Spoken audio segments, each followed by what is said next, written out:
Hello, I'm Dr. James Bogash, expert in health and longevity. And if you've been following me for any length of time, you know that I think that the salt recommendations for high blood pressure and heart disease pretty much suck. And if they worked, if they were so wonderful, you could eat your low sodium Pringles and low sodium Campbell's soup and we'd pretty much get rid of heart disease and high blood pressure and stroke. But those recommendations just suck. I call them our low-hanging fruit.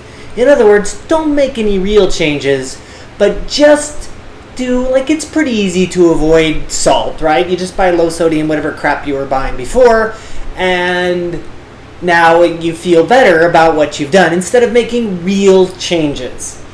And when we've really looked at salt over the years in the research, it doesn't really make a difference. Some people, very small percentage of the people are salt sensitive, but in reality it has everything to do with the total part of the diet and not so much the sodium that foods have in them.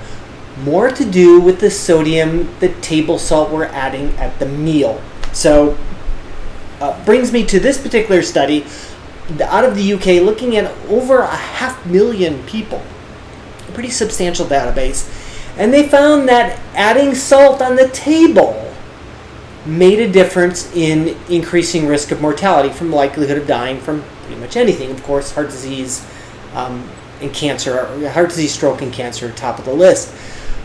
But that was at the table. Once the sodium in foods didn't really have that much of a problem. So if you're cooking and you're adding a little bit of salt in there, I'll give you two tips on that in just a minute.